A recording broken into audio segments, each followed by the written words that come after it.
और चलिए अब सीधा आपको लिए चलते हैं राज्यसभा, जहां पर अमित शाह इस समय बोल रहे हैं। कुमारी तक फैल गया। मान्यवर, ये एक प्रकार से भारत के संस्कृति के प्रति श्रद्धा रखने वाले सभी लोगों का पुनः जागरण का मंत्र बन गया।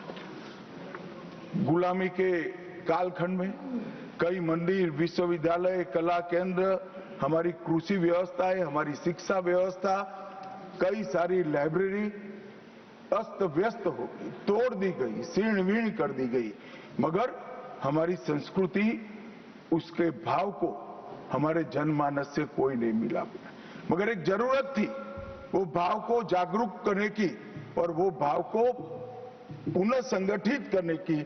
उसी वक्त बंकिम बाबू ने वंदे मातरम की रचना की और देखते देखते वंदे मातरम का नारा अक्रॉस द कंट्री, पूरे देश में ट्रैवल कर गया मान्यवर, और अंडमान निकोबार की जेलों तक पहुंच गया। उसको ना अंग्रेज रोक सके, ना अंग्रेजों की सभ्यता को स्वीकारने वाले लोग रोक सके।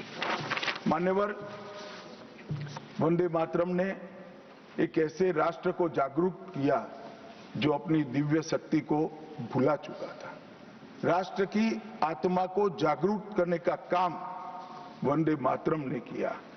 ये इसीलिए महर्षि अरविंद ने कहा, वंदे मातरम भारत के पुनर्जन्म का मंत्र है।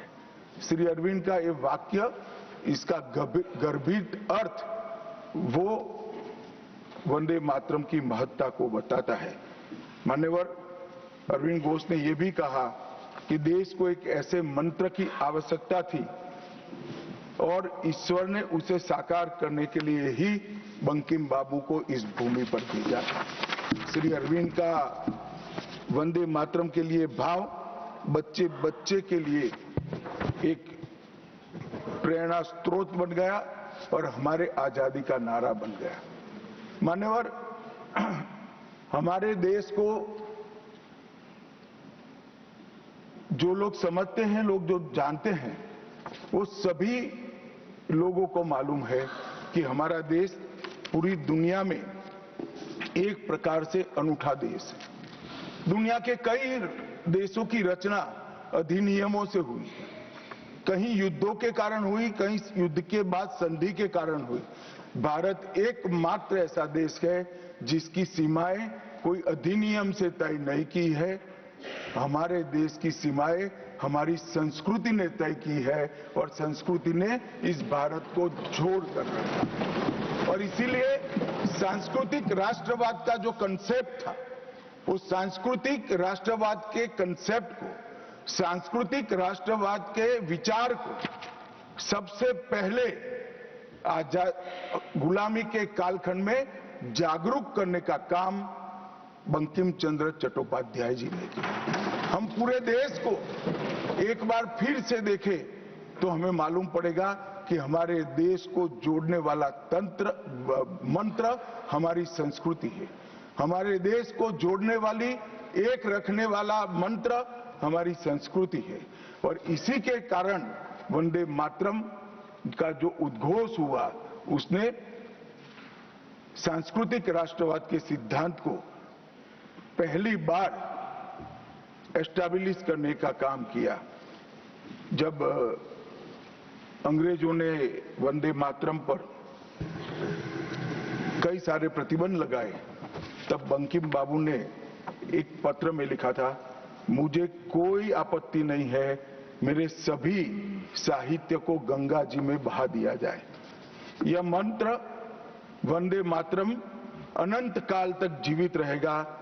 यह एक महान गान होगा और लोगों के हृदय को जीत लेगा और भारत के पुनर्निर्माण का ये मंत्र बनेगा। आज हम देख रहे हैं कि बंकिम बाबू के वो शब्द सच हुए हैं।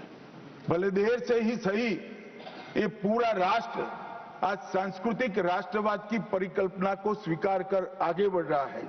पर मान्यवर, हम सब जो भारत माता की संतानें हैं, वो मानते हैं कि ये देश कोई जमीन का टुकड़ा नहीं है, वो उसको हम माँ के रूप में देखते हैं और उसका भक्ति गान भी करते हैं, और वो भक्ति गान की अभिव्यक्ति ही वंदे मातरम है। मान्यवर, आज मैं सदन में जब ये चर्चा हो रही है तब बताना चाहता हूं, वंदे मातरम की रचना में हमारे जीवन में देश की, भारत माता की कल्पना का जो योगदान है उसको बहुत अच्छे तरीके से भावना के साथ वर्णन किया है।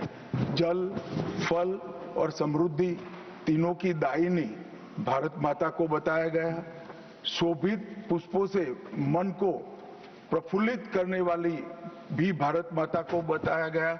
सरस्वती, लक्ष्मी, दुर्गा, ये तीनों का जो स्वरूप है वो भारत माता है। एक प्रकार से हमारा समृद्धि, हमारी सुरक्षा, हमारा ज्ञान, हमारा विज्ञान, ये सब भारत माँ की ही कृपा है और उसकी आराधना से ही प्राप्त हो सकता है। इतना बड़ा एक संकल्प बंकिम बाबू ने रखा। दुर्गा की वीरता, लक्ष्मी की संपन्नता और सरस्वती की मेघा, ये तीनों हमें भारत माँ की कृपा ही दे सकती है, यह मिट्टी ही दे सकती है। इसीलिए इसको बार बार प्रणाम करना चाहिए, माँ को प्रणाम करना चाहिए। मान्यवर, एक प्रकार से जिसकी उद्घोषणा 150 साल पहले बंकिम बाबू ने की, ये विचार तो बहुत चिर पुरातन है। रामायण के अंदर प्रभु श्री राम ने भी जब उनको सलाह दी गई कि इतनी वैभवशाली लंका है, आप लंका जीत ही लिए हो, तब अयोध्या जाकर क्या करना है, यहीं रह जाते हैं। तब उन्होंने कहा कि माता और मातृभूमि ईश्वर से भी बड़ी होती है, मैं माता और मातृभूमि का त्याग करूं। मातृभूमि के महिमा मंडन प्रभु श्री राम ने भी किया। मातृभूमि का महिमा मंडन आचार्य शंकर ने भी किया और मातृभूमि का महिमा मंडन आचार्य चाणक्य ने भी किया। ये सभी ने समय समय पर हमारे अस्तित्व को मातृभूमि के साथ जोड़ने का काम किया। मातृभूमि ही हमें पहचान देती है, वो ही हमें भाषा देती है, वो ही सभ्य जीवन जीने की संस्कृति का आधार बनाती है और वो ही हमारे जीवन को ऊपर उठाने का अवसर देती है। इसलिए मातृभूमि से ज्यादा कुछ हो नहीं सकता। ये भाव जो चिर पुरातन भाव था उसको बंकिम बाबू ने पुनर्जीवित किया और वो घनघोर रात्रि जैसे गुलामी के कालखंड के अंदर जैसे एक बिजली प्रकाश फैला देती है, उसी प्रकार से वंदे मातरम के गान ने घनघोर अंधेरे के अंदर, जन जन के अंदर गुलामी की मानसिकता छोड़कर आजादी की प्राप्ति, स्वराज की प्राप्ति का एक जोश जगाने का काम किया।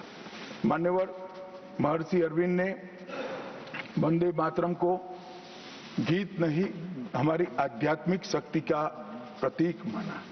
उन्होंने बहुत सुंदर तरीके से वर्णन किया है कि स्थूल, सूक्ष्म और कारण तीनों प्रकार से वंदे मातरम भारत की शक्ति को जगाता है।